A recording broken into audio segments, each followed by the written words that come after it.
I like to think about this podcast as just this big, gesture of appreciation to the craft of filmmaking and storytelling in general. And it's a love letter. We're basically just sitting here just simping over films that we love. that is exactly what we're doing. We love doing this, and we want you to love us doing this so we can do it more. Yeah, it's a collective. It's a collective discussion basically. So we're just pumping out videos, giving our thoughts, but your guys' thoughts and comments are just as valuable as anybody else talking about this. And hey, even if you want to throw in your own videos and be like, hey, I made this video in response, or I want to add to the discussion, we'd love to take a look at it, maybe post it on our social media and all that kind of stuff. Follow our social media. That would be awesome. With that being said, let's just dig into this cupcake of a film. Yeah.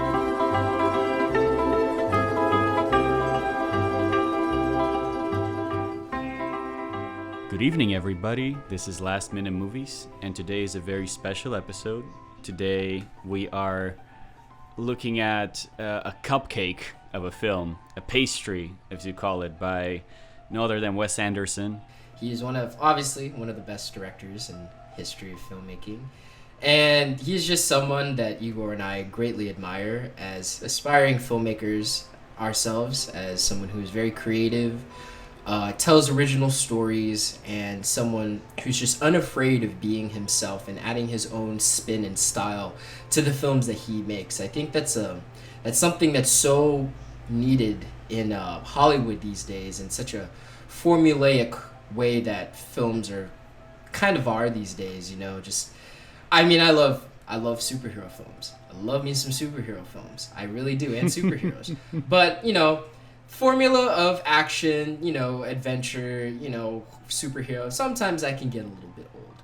And it's nice to see, even though this did come out like 2014, it's nice to see that films like these, like Grand Budapest, are still, popular enough where people go and watch them and take away something from it, and that we're talking about it here, like, years later, So. Yeah, they hold up. Movies like that, they don't necessarily have to hold up. I think they stay in history pretty well. And here's the reason why I love Wes Anderson so much. I think for regular films, regular storytellers, they have to fight for the suspension of disbelief to create an immersive story. Meanwhile, I think Wes Anderson, we all agree that when we go watch Wes Anderson movie, we know that we're in for a treat, and we just put a suspension of disbelief on a little platter and hand it over to the storyteller before watching the movie. And, it's the consistency. Every Wes Anderson movie deserves to be cherished and analyzed and looked into because it would be great inspiration.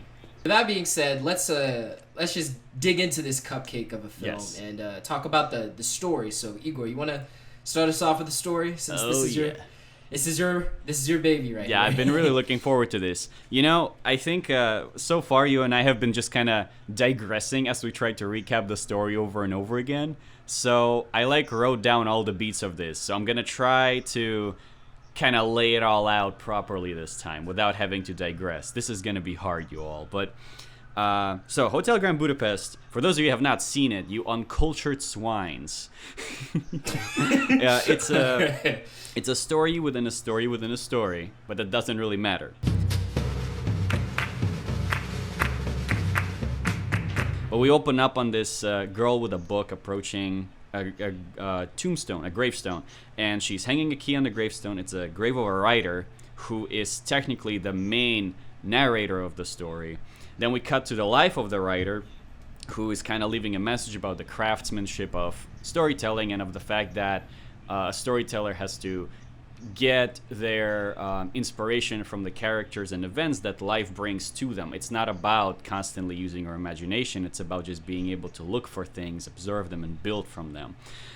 Which brings us to Hotel Grand Budapest, a place where he went when he was younger. He was ill with some kind of disease, where he met a man named Mr. Mustafa. He often comes and stays a week or more, 3 times a year at least, but never in the season. They're having a very long dinner at that place, and during that dinner, Mustafa decides to, he tells him the whole story of how this all came to be and how special it is.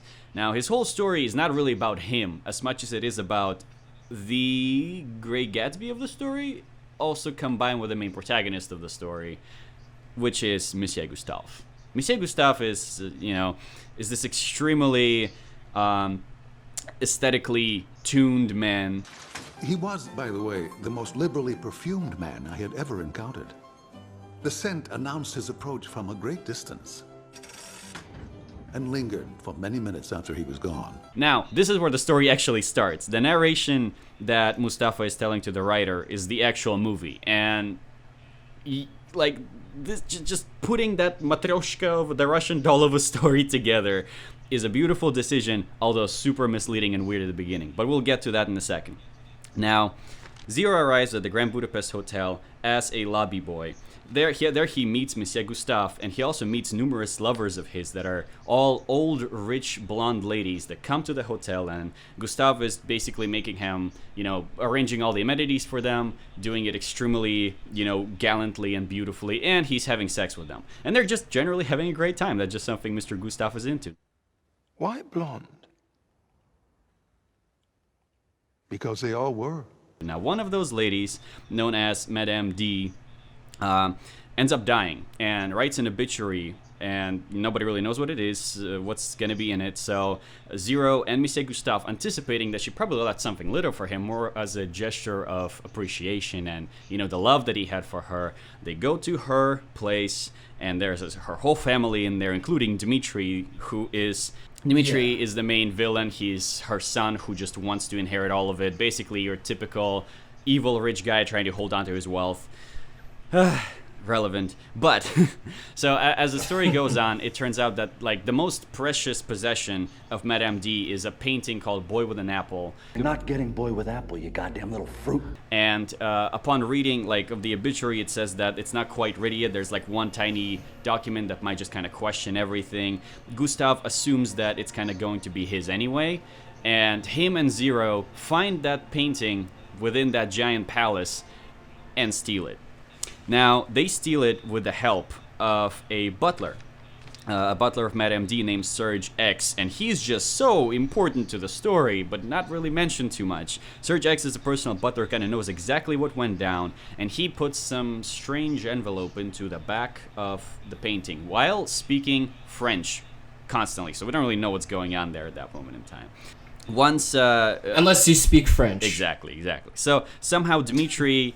kind of falls into this enormous beef with Mr. Gustave and, kind of assumes that he's there to steal everything they have, which is, not all right. And he frames him for murder. They don't know how exactly Madame D died, so they frame Gustave for murder. And as soon as Gustave returns to Hotel Grand Budapest with the stolen painting with Zero, which nobody knows about at that point, they hide the painting in a vault where nobody will find them. And then the police arrives, and they're coming for Gustave. And then Gustave goes to prison. I knew there was something fishy. We never got the cause of death. She's been murdered. And you think I did it.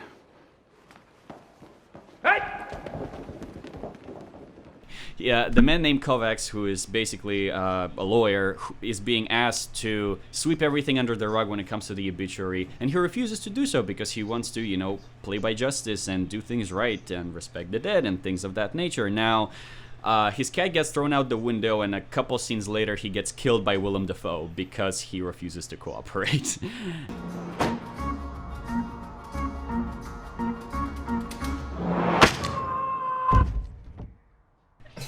Yeah, Willem Dafoe is also in this movie. Now, he plays the hired hitman or for Adrian Brody's character. Yeah, I think he just plays himself, honestly. He's so good at it. He just plays Willem Dafoe. He just plays Willem Dafoe. Now, as the story goes on, Zero, there's another flashback where Zero meets this girl named Agatha, and that's about 40 minutes into the movie. Agatha is, his soon-to-be wife, but at that point just love of his life, and she loves him back, and it's really cute and adorable. She has a birthmark shape of Mexico on her cheek, and she works at a pastry shop. Not only was Agatha immensely skilled with a palette knife and a buttercream flourish, she was also very brave. Agatha essentially helps Zero assist Gustav in escaping. Now it's really convenient because Gustav gets in a giant beef with one of the prisoners and beats the shit out of him and gets the shit beaten out of him as well. However, we don't get to see it. All we know is that he, got some really nice, got really close with some of the prisoners and they led them in their escape plan, and it's all great. Now, 40 minutes into the film, they have escaped, and then we learn that Zero is actually a refugee and that his whole family was killed by Death Squad. And travel unspeakable distances to become a penniless immigrant in a refined, highly cultivated society that, quite frankly, could have gotten along very well without you. We don't learn anything about the supposed main character, who is Zero, until 1 hour into the movie. We learn his entire backstory. A lot of films or TV shows, in order to establish a connection with the characters, we have to know, their backstory, which, totally like film 101, absolutely establish, a backstory for your characters, make it intricate, make it emotional, relatable, all that kind of stuff, right? But the thing that what separates Wes Anderson from different filmmakers, and, what makes Grand Budapest a different film than a lot of others, is that it seems as if, the character traits that these characters have make you feel for them. So all these weird quirks or funny things they do, you eventually kind of just start to feel for them, and you might not particularly know who they are as people in the backstory until later, but you still feel for them. And then when you do find out about their backstory, you just feel for them so much more because they have actual personalities. It's like a thing where it's you create a character, yes, but what makes a character interesting, and giving that person a personality just adds so much more than just his backstory and plot and all that kind of stuff. Yep. Now, it makes it so much more realistic. Makes them more special to you, I guess. Yeah. Now, as the story progresses on, the next chapter is called The Society of Crossed Keys. By the way, the movie is split into chapters, which is something you don't even notice. Well, at least I didn't until that moment. Gustav rings up his hotel managing buddies that, all help him to find Serge X and to get to him to rendezvous in order for Serge X, the butler of Madame D, to tell him the true story about the obituary, about the will, about what actually went down, about how she died, and things of that nature. The thing is, as they go there, Willem Dafoe is following them because he is ordered to go and get rid of them. And so is casual Edward Norton, who is in the military police, and he's looking for them because they're escaped from prison, and because there's a whole array of murders happening in this whole story, and he's just kind of trying to solve it all. Now, as they meet Serge X is in the top, in this cathedral in the top of the mountain, and there's a very elaborate way of getting there. And once they finally get them, right before Serge X is about to tell him everything about this second copy of the second will that is hidden somewhere that they need to find. Well, what does it say? Where is it? What's it all about, damn it? Don't keep us in suspense, Serge. This has been a complete fucking nightmare. Just tell us what the fuck is going on! Right before he tells him where it is, and it's clearly frustrating, especially to the main character, he's killed by Willem Dafoe. Serge! Bloody hell, they've strangled the poor slop. And that's frustrating as fuck. Now, the chase breaks out, Willem Dafoe is skiing away, and then they're skiing down the slope of the mountain with him. It ends up with, Gustav hanging off the edge of a frozen cliff, and Zero saves his life by pushing Willem Dafoe off the cliff, and then, casual Edward Norton shows up on the other side of the cliff and goes "You're all under." They go to Hotel Grand Budapest again in the pastry shop cart that Agatha has access to, and it turns out that the whole hotel is actually swarming with soldiers. We're really close to the end, you all. Now, they're swarming with soldiers, and Dmitri and his whole family pulls up because they do. Why wouldn't they? Everyone is now in the same place, in the infamous hotel, and Agatha walks in, leaving the two behind, leaving Gustav and Zero behind. She walks in to get the painting from the vault, which they told her where they keep it, and she, on her way back with the painting under her, literally under her armpit, she sees Dmitri.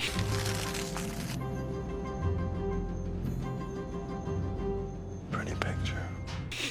He runs after her. They go on the top, and Dmitri just gets so frustrated she barely escapes and he gets stopped by Gustav and Zero, who catch up to him. He gets so frustrated, he's so annoyed, he knows she has the painting, he's so close to saving his fortune, he just starts firing a gun at them. And because the whole building is swarming with soldiers, everyone starts firing at each other.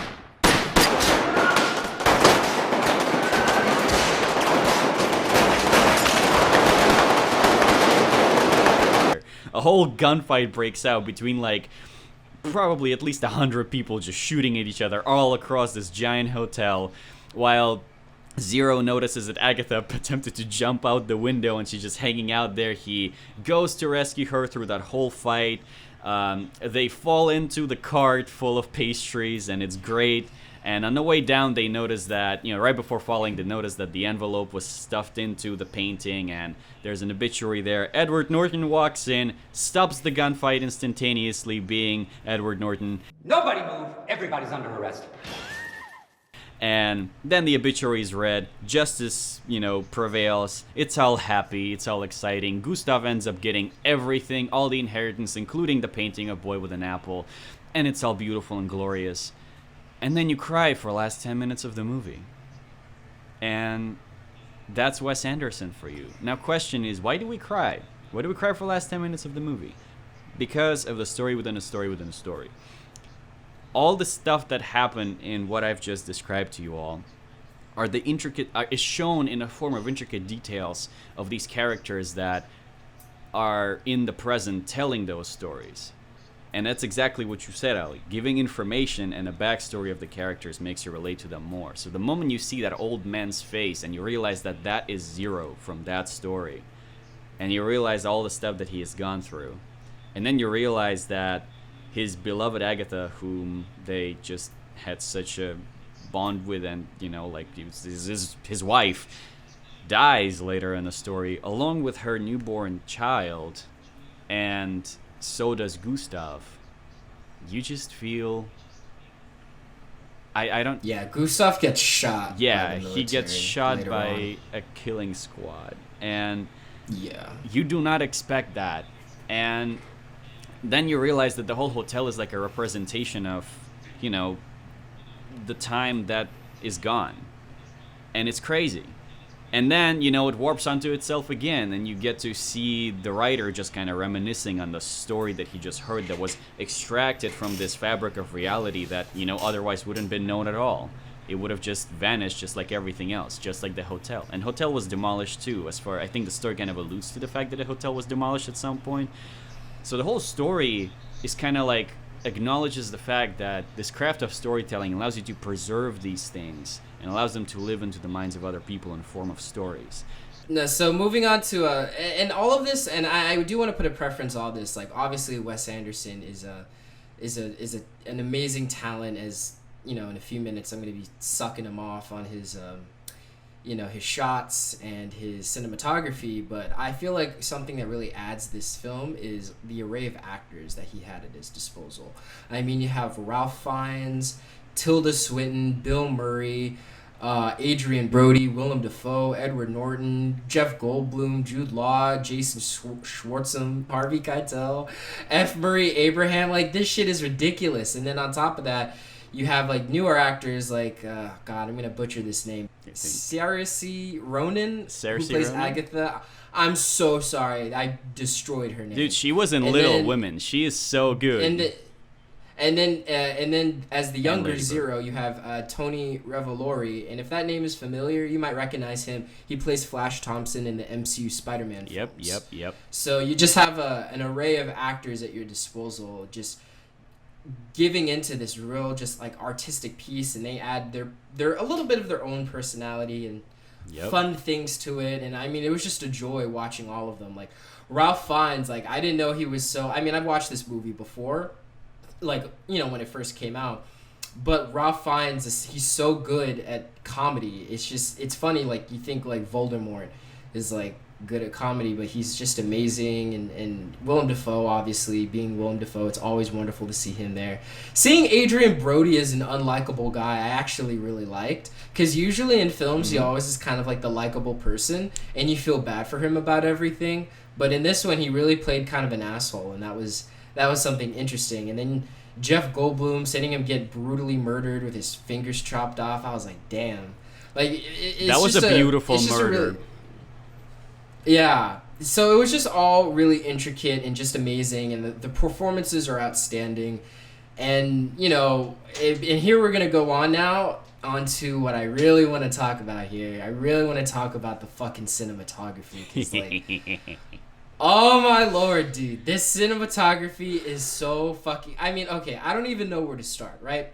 So I guess leading into this, like, what I could say is that a lot of times, like as I was talking about earlier in Hollywood films, you kind of get used to a same formula. You get, you know, like medium shot, wide shot, medium shot, wide shot, medium shot, wide shot, and then every now and then you'll get like a close up if it's like an emotional scene or something. But that's just kind of the shot list of these films.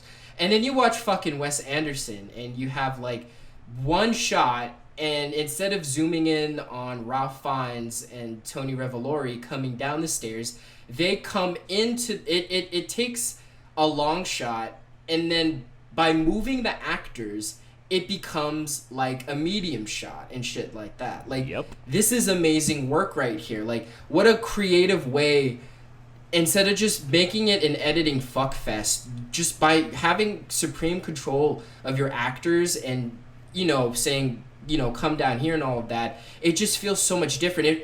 I was saying this after I watched this. I was like, you know, this film is really... I was saying this to my mom. I was like, this film is really kind of...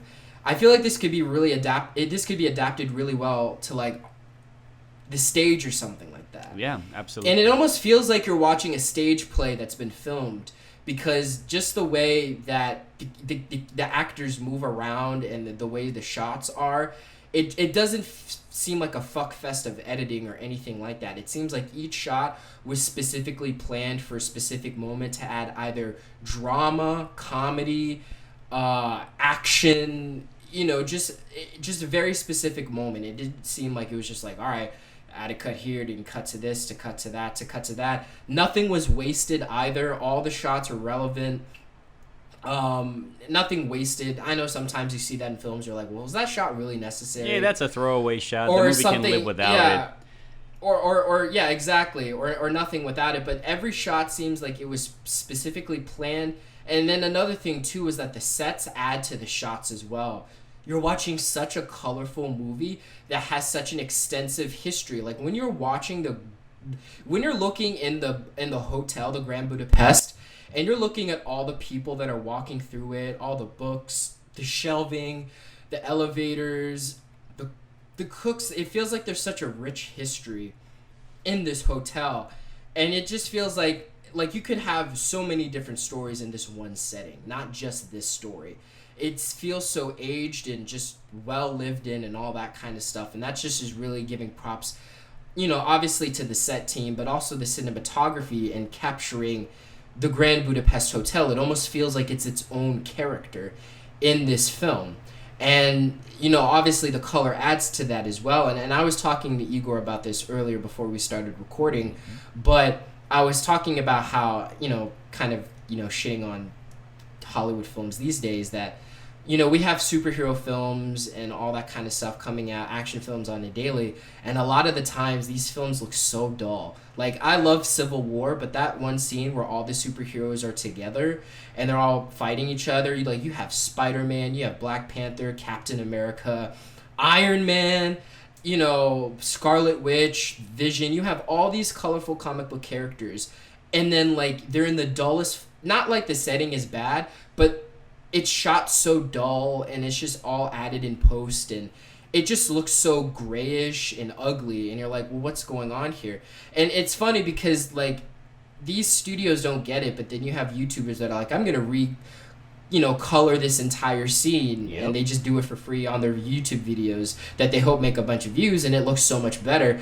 And I'm watching Grand Budapest Hotel, and I'm like, wow, like, there's so much color to this film. It's so lively. I just wish more filmmakers would add their style to this. And I know it's because, like, those films that I mentioned before, they're very studio based. and all of that kind of stuff, but just adding more. Filmmaking is about creativity and getting your voice out there, and that why directors like Wes Anderson succeed so much is because he's basically he's just, what's the word I'm trying to look for here? He's basically just, expressing himself. Yeah. He's really just expressing yourself, and that's what filmmaking is. It's expressing yourself and showing like who you are through filmmaking and telling stories of things that matter to you. And nobody does that better. Very few people do that better than Wes Anderson. I think to be more specific, I guess, what you're looking for is a specific type of tale.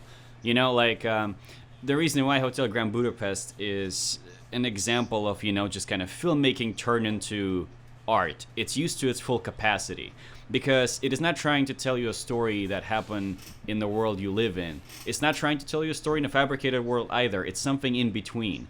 And the pacing, the cinematography, and the type of characters are putting you in this perfect spot when you don't fight it anymore. Like I said, suspension of disbelief is not a problem. And at the same time, you're just in it because the people in it are real. The emotions they feel are very much real. And that very nice mix of things. And I think the way it's shot has a huge effect in it. Just because Wes Anderson is Wes Anderson. A perfect symmetry and pacing are the keys in creating this type of immersion in this type of world that he's creating. And just because it's shot this way, it makes you perceive it in a very specific way. Everything is symmetrical. Everything just kind of is worked out. The word I'm trying to describe, like the first word I think when I think of Hotel Grand Budapest is exquisite, because of the color, acting, and the way it's staged, the way everything is kind of constructed a little piece at a time, the attention to detail, the attention to narration. And I think, honestly, in Wes Anderson film, the storyboard does so much heavy lifting when it comes to storytelling, because when you are shown a movie that is consistently following this style, not in like 99% of the shots, but in 100% of the shots, every single shot is symmetrical. You're just walking out, of the theater or, from watching it, getting off a couch, I guess. And you just feel like, you've been enlightened in some way. You learn that there's like a new place in your mind now that looks like that new universe you described, that you just saw on screen. And that's beautiful. And I think, that's and the real film craft. is also supposed to take you into that world. You're telling a story. And so many times, like, you just, when you're watching a film like this, you're so in that universe that you're just like, oh my gosh, like, I'm so immersed. And when you come out of it, you're like, wow, that felt like a very different place that I was in. It's almost like you just traveled to a different alternate kind of universe or something like that. It felt like a trip. Now, I know, like, Egor and I, we've been, like, deep-throating this film so far, which it deserves. I do have one criticism, though. Just one criticism. I know Igor's going to be like, what? Say it. Yeah. So, and it's not so much like, oh, this is fucking terrible, but, like, this just was a little bit distracting for me. So, this film, even though it's a long film, and I mean, it's not that long, it's like an hour and 40 minutes, but, like, I was really digging, and I was really in, and I was so immersed in this film, like we were talking about. But there was one specific part where we're like halfway in and we're really deep in the plot right now, and I'm like, oh man, this is crazy. And it's really well paced, it's fast, and it's telling all these different interesting things. And then all of a sudden they're like, oh, well, this character can help us out. And then Zero's like, oh yeah, my girlfriend. And then they cut out of that to the time where Zero's older, talking to Jude Law. And then when he talks about Agatha, his girlfriend, who I like, she's a fine character, she's a great actress and all that kind of stuff.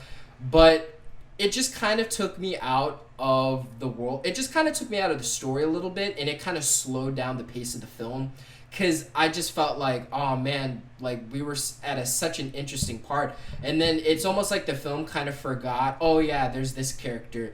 We need a reason to add her in, so let's just, we're going to mention her. And I kind of wish maybe there would have been a different way where they could have incorporated her a little bit earlier, like maybe they were flirting and all that kind of stuff, and then slowly, like, they're like, oh, I fell in love, but then out of nowhere, Zero's just all like, oh yeah, I love this girl and I want to marry her. And I was like, wait, what? Like, where did that come from? So, it's like, it's not like a humongous problem in the film or anything like that. It's just something that was a little bit distracting and kind of took me out in the world when I was like so invested.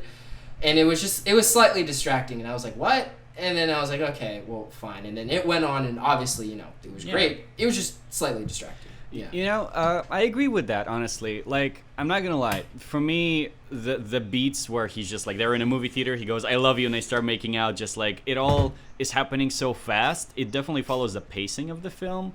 And I think the reason why they even did the pacing for that specific scene like that, they made it go so fast, because they knew that it's kind of coming out of nowhere, so they just kind of want to carry on with the story. But I do think that there's so many of these like unique interactions between Agatha and all of them, really. Like, between, it's not just her and Zero. She has a lot of moments, a lot of very nice moments with Gustav and everybody else, and I feel like they could have started that sooner. They definitely could have just introduced her as a character a little bit sooner. Maybe have a moment of like, I guess, like, if I was to storyboard it, I would just have a moment of Zero running somewhere.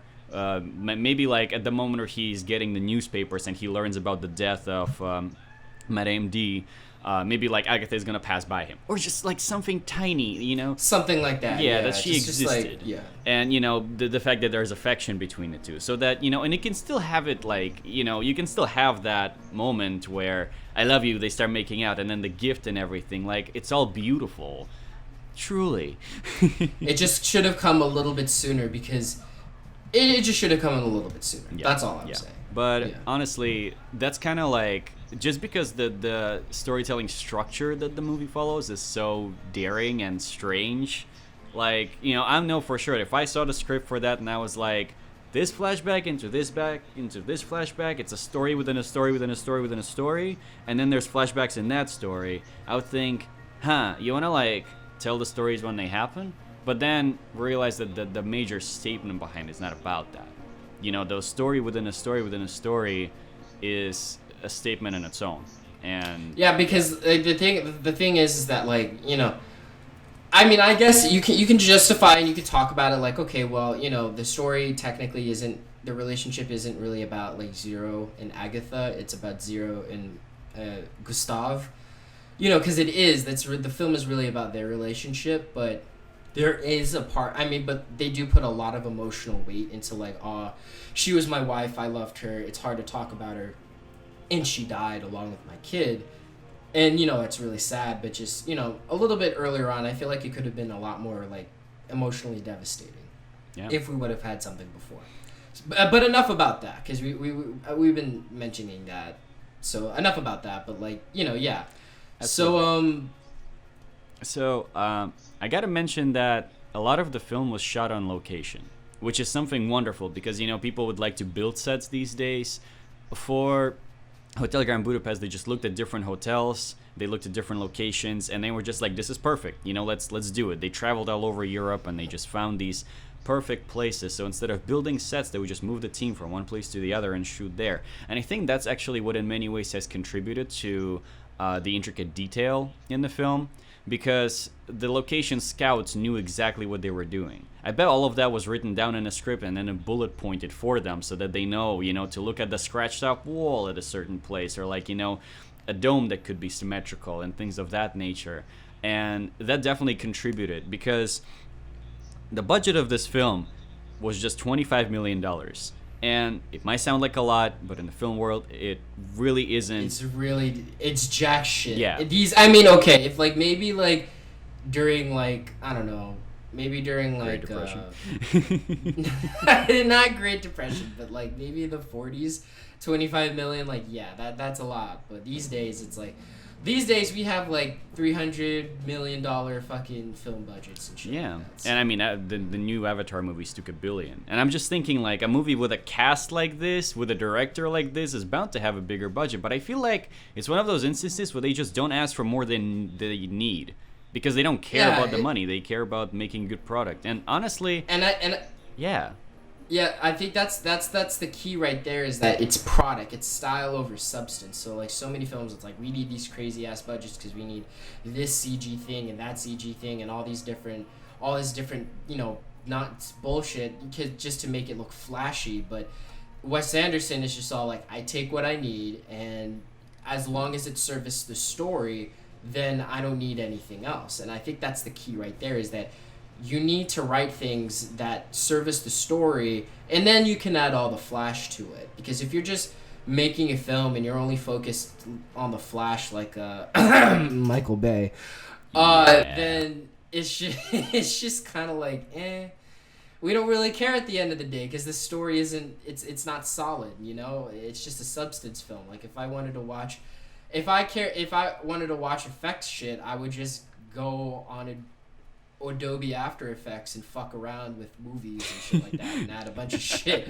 Or I just film something, and I just film an action film. I don't know, you know what I mean? Wait, so you're telling me you would rather take the long route and make an action movie yourself instead of just going and watching one?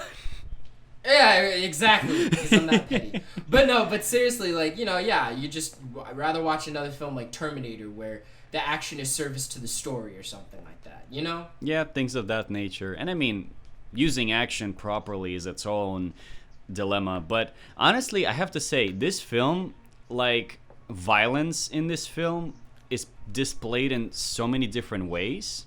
Like, I'm thinking of just like, the scene where they punch each other in the face for the first time when like Dmitri punches Gustav. You're just like, scene was hilarious. Yeah, you're just laughing the whole time. But then when Willem Dafoe is chasing the guy, it's like, it's a combination. Like, I couldn't tell if I'm laughing because of the pacing and because of like all of these little things, or am I genuinely scared for this person's life because he looks like the guy who could kill someone. Yeah, Willem Dafoe does such an interesting thing where, like, every single action part, either it makes you laugh, you feel it, or there's tension to it, or it's, like, genuinely horrifying. So the first bit of action we get is when Dimitri, Adrian Brody's character, Gustav, and Zero are all, like, in the same room together, and they start one by one, like, punching and knocking each other out, and then Willem Dafoe finishes off Zero punching him, and he has, like, brass knuckles on and shit like that. And that's like a hilarious scene, because then it feels like a Charlie Chaplin kind of scene, and then you get Willem Dafoe just in a close-up shot, and he's all like has his hands up in a boxing stance, and it's hilarious. And then the next action piece, you got like Willem Dafoe chasing Kovacs, Jeff Goldblum's character, and then like as he opens the door, Willem Dafoe violently shuts it and chops his fingers off, and then takes the fingers so he can give them back to Dimitri. And you're like, Jesus fucking Christ, like what the hell? That's a crazy and then shit. And then the next one after that, they're all sledding, and then it's just kind of like, wait a minute, what? This is kind of cool. It's like a chase scene. It just makes, and then there's a shootout. It just makes you feel all these different kinds of feelings when you're watching it. And actually, that's a great point right there that I actually was thinking when I was watching the movie. I really felt like I was watching something out of a Charlie Chaplin kind of film, or something like that. Like it felt like that. The style of it, and the punching, and also like the beats of it. There's like a rhythm to the comedy and the action and all that kind of stuff. It was very Charlie Chaplin-esque. And anytime I'm gonna be saying that a film has the comedic timing and action of Charlie Chaplin, it's some good shit, because Charlie Chaplin's the GOAT. So yeah. Craft-wise, yes. Personality is questionable. But yeah. Oh yeah. Yeah. Now, I do think that it's also the details. There are some unique ways that this film like uses to create characterization. Like, honestly, the one thing I was thinking about after the murder of Kovacs, like with the whole finger chopping moment, after he picks up his fingers, he takes off his shoes before so that he doesn't hear his footsteps. And after the murder, he just carries his shoes and walks on the snow with just his socks on. And you're just like it's not specific, but you think about it and just like, what kind of person would do that? Like, what kind of character do you have to be? It's specific. What I'm trying to say is that they're using tiny, minute details that they can squeeze and just drop into every single piece of action to create specific and interesting characters. And even Willem Dafoe, who has like 4 lines, 5 lines in the whole movie. Yeah. Still feels Yeah, it's interesting. like a layer of atmosphere. Willem Dafoe is the greatest Joker that we never got. You think so? I'm so mad at Hollywood. Dude, Yes, he would have been amazing as the Joker. I'm sorry, I love Phoenix. To the Jared Leto. Ugh. Okay, don't think Anyways. about that. Think of Phoenix. Think of Joaquin Sorry. Phoenix. Yeah. Think of good things. Think of good things. Good things. Yes, Ollie, the good the things. great Joker, the awesome Joker, the 2019 nostalgia when the movies were made. Sorry, just I get PTSD sometimes. We're gonna have to confront that sometime at the podcast. Oh yeah. But yeah, back to this film. Yeah, yeah. So basically, yeah, he just gives like this layer and this sense of like kind of dread, but also like he's kind of fucking hilarious too. Oh yeah. He just like has a slight accent and he's just gonna like fuck your shit up and you're like, well, wait a minute, what's going on here? It's just such a weird kind of it's such a weird kind of thing. I guess that's something that you use to describe Wes Anderson films a lot, is like weird, but a really good weird.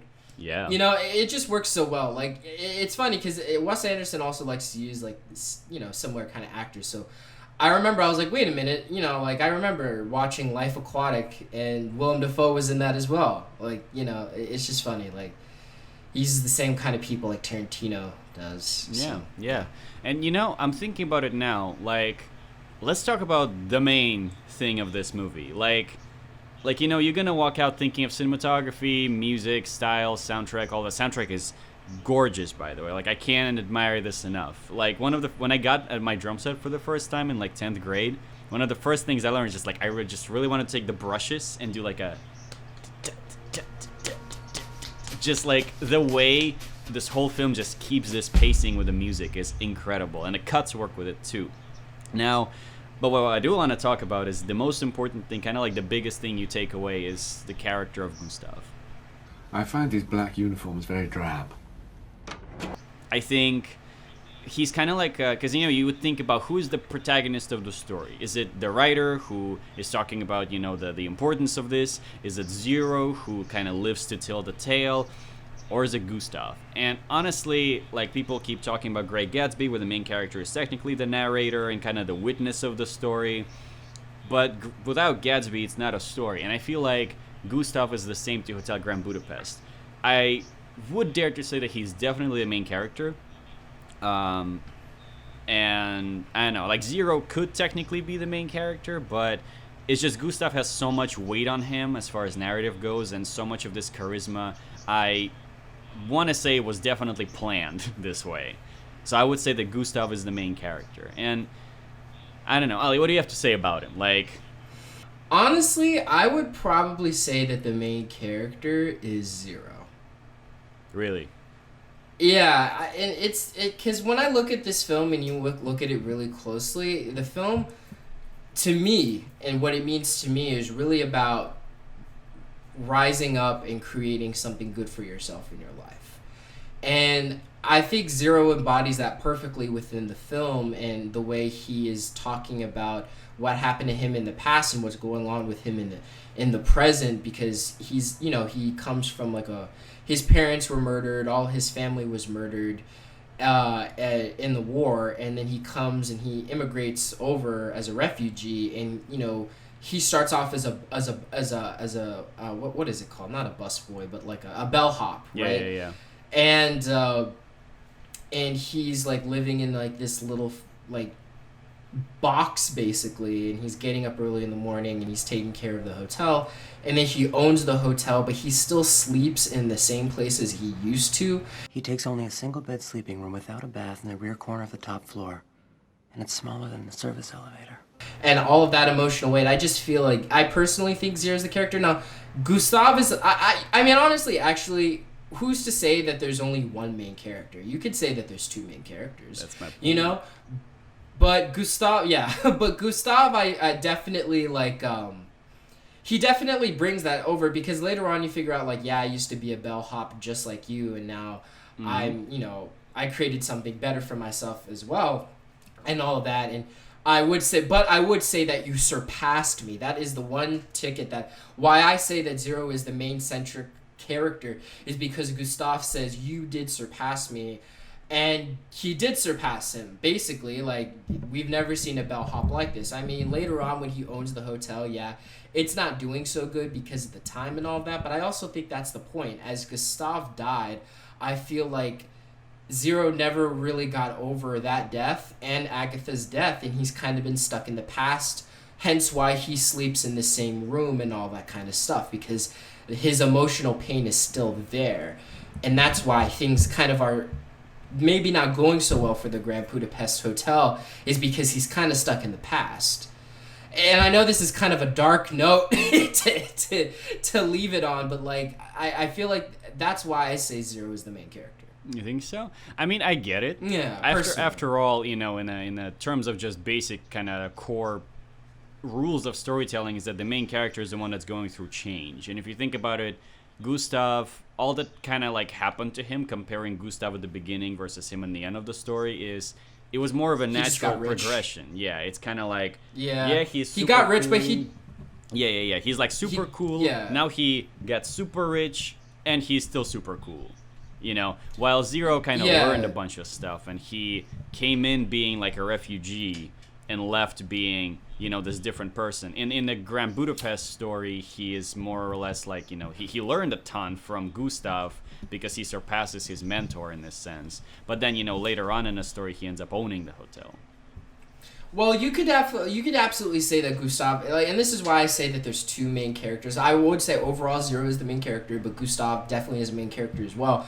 Is because there's two specific scenes in the film. One of them is when they're first on the train, and the train stops, and they're looking at their papers and all that, and they see Zero, and they're like, "Come with us." And you know, Edward Norton butts on and lets them pass and all that kind of stuff. But when Gustav first like is talking, he's all like, "Oh no, Zero, stay right there. No, he works with me, he's my bellhop and all of that, and he's coming along with me."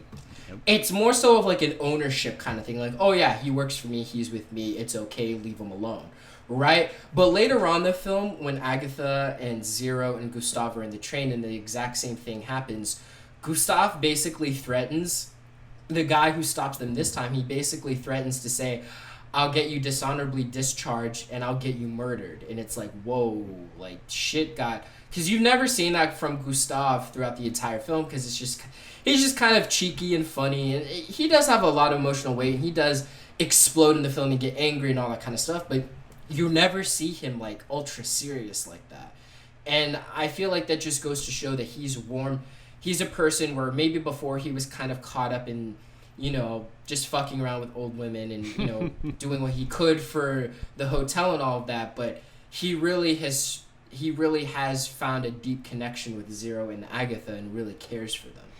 And I think that's a really subtle but powerful kind of character note that Gustav left on before he died. So, yeah. You could say he's a main character. You can absolutely see the change. And I guess my favorite thing about Gustav, there is like, you know, those last 10 minutes of the movie where you just cry, and, you know, that's when Zero really flashes out as the character that went through the change, because that's when we learn that Agatha died. We learned that, like, there's one of the last interactions that Zero has with the writer is, you know, whether or not, like, the glorious kind of times of the hotel died with Gustav, or like the times that Gustav lived in, this like, you know, exquisite taste of things and this romanticism and the knowledge and this like scholarly understanding and, you know, I guess the intricacy of looking at the world around you and just appreciating it the way Gustav does. You know, Gustav is also really good at living in the moment, which I think is incredible. He's looking at everything to this, you know, saturated gaze of beauty and admiration, appreciation, while also, you know, being very exquisitely trained to be able to do all these things and talk the way he does. But they go like, do you think it died, you know, with him? Do you think the hotel did too? To which Zero responds by saying his kind of time is long gone, like was long gone before he came around. And he was just bringing in the reminiscent of this way of doing things, of this outlook on life. And yeah, that's very interesting, because that kind of echoes with what the whole movie is altogether. Because the last shot of the movie we see, you know, it's not Zero, it's not Gustav, it's the girl reading the book by the grave of the writer, which is, you know, in one way of looking at it is it's a transition of these events into a written story that was kind of extracted from the fabric of reality and then turned into a tale that, you know, this person is now reading and getting to know all of these characters. And I think a part of the reason why this tale is so special is because despite the weirdness, the style, and all that stuff of Wes Anderson, and why this film, I just thought about this, but when thinking about this, this film means so much more and it's so much more special to me, and it's how much Gustav really changes throughout the film. So when he first meets Zero, he's just kind of like, who are you? Okay, what credentials do you have? And he just kind of ignores that. He's like, and Zero's like, well, you know, I practice, you know, linguistics and this and that and that. And he's like, whatever. And then throughout the film, you know, he just kind of uses him for his stuff, right? Like, okay, carry this, do this, come with me to work with this and all that. And he's kind of caught up in his own ways of running the hotel and sleeping with all these older women and shit like that. And he's a little bit of an asshole, right? Yeah. And then it isn't until halfway through the film where he gets out of prison where Zero basically doesn't really bring any of the stuff that Gustav asks, and Gustav goes off on him and he's saying like, you know, you're useless, you're this, you think you're just coming here and you're mooching off of this place and all that kind of stuff. He goes all conservative on him. And travel unspeakable distances to become a penniless immigrant in a refined, highly cultivated society that, quite frankly, could have gotten along very well without you. And then Zero basically says like, well, you know, if you want to know my true story, I was a refugee. Well, you see, my father was murdered, and the rest of my family were executed by firing squad. Our village was burned to the ground, and those who managed to survive were forced to flee. And Gustav is all like, oh, wow, I didn't know that, and I'm really sorry that I said all of that, and I'm ashamed. I suppose I better take back everything I just said. What a bloody idiot I am. Pathetic fool. Goddamn selfish bastard.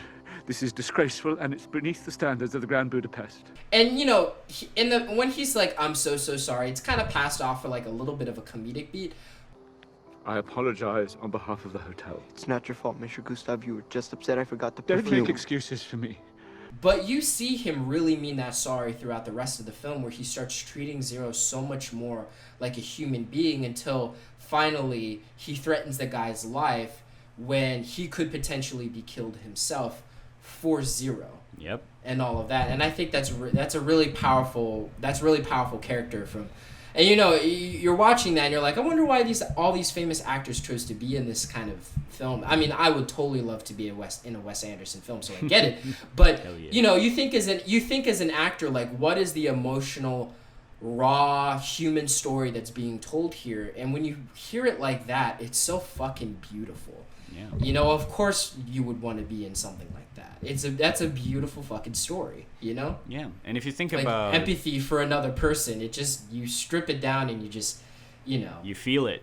Bring it to that. And you know, immigration personally for me, you know, it means a lot because my father is an immigrant and all of that, and I have family members that are immigrants, so immigrants do mean a lot to me. So there's so much more emotional weight coming from my end from this. Yeah, dude. You know, when you think about it like that. I am an immigrant. And you too, myself. dude. Exactly. You I was, too. Yeah, you too. Yeah, I was not born in the U.S. Like, you know, we can talk more about that, you know, later if you guys want to know the backstory of ours. But yeah, I actually empathize a lot with Zero in this case because he just kind of withstood so much, and now he's just being lectured by this man who, like, has probably never gone through an experience like he did, but he still values him as a mentor, which I think is awesome because this is kind of like, it's not necessarily what the movie's trying to say, but it's super subtle. Is the idea that Zero is coming from this war-torn place into this kind of exquisite establishment of, at that time, the first world, and you know, he's committing himself to learning these new things about the first world, you know, the way you're supposed to hold yourself up as a lobby boy. He's trying to do his job well. He's committing to it. And I think, like, the character of Gustav carries a message similar to that one. You gotta find what you love in life, and you gotta commit to it, and you gotta be yourself because nobody's better than you. And, you know, Gustav is kind of the embodiment of that. You know, he fucks old women because he loves fucking old women. He just takes pleasure in it. You know, he loves, you know, this fine-tuning of the service industry that is the hotel, you know, and he loves to make people happy. He understands this importance of providing people a place to, you know, to rest, to reminisce, and to keep their secrets a secret. And he's a professional at its core with a commitment not just to his job, but also to himself as a person. And he dies doing that too. He does, yeah, and not only that, but it's Zero's story and what he tells them that humanizes Gustav, because Gustav originally didn't tell Zero his backstory, and it wasn't until his last scene in the film where he's like, "Oh yeah, I was a bellhop like you," Yeah. and that's what really humanizes him at the end. To be frank, I think his world had vanished long before he ever entered it. But I will say, he certainly sustained the illusion with a marvelous grace. Are you going up? No, I'll sit for a little while. Good night. Oddly enough, we Yeah. know barely anything about his, you know, life before the exactly. hotel. We just know that he was that at some point and then nothing else. But you know what? Yeah, we know he was an underdog character Yeah. at one point. Yeah, he's a behemoth. And I guess like my last like interesting note about the film would be is writing, because the characters are written so specifically. If I was to look at the script and see the things they say, I would just see these big chunky run-on paragraphs, and I bet some of them are like half a page long. And I would just say, why do they talk so much? Why don't you just show instead of telling? But then, you know, you look at it in a context of the beats, of the shots, of, you know, the way it's structured and the way they deliver them within the world of Wes Anderson. And you just gotta trust it, and it's beautiful. And that's like what separates a brilliant director from, you know, a decent director, is they write something that, you know, might look unusual on paper. They write something that might not look quite believable on paper, but they have a vision and they follow it. And if they have a good team, the well crew that, you know, trusts them, then so will the audience in the end of the movie. You know, and that's beautiful. And I think that's kind of what Wes Anderson is all about. Like you said, he's a storyteller. He commits to it. And in the end of the day, this is kind of one of the messages that the Hotel Grand Budapest does, you know, committing to telling a story that is going to live on in the form of these characters, and is going to make people feel things, and it's going to make them feel beautiful. It was an enchanting old ruin.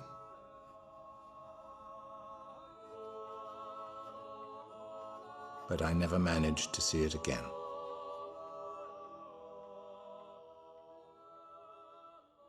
That's what storytelling is all about, you all. Exactly. Yeah. That's pretty much it, right? Yeah, I think that's it.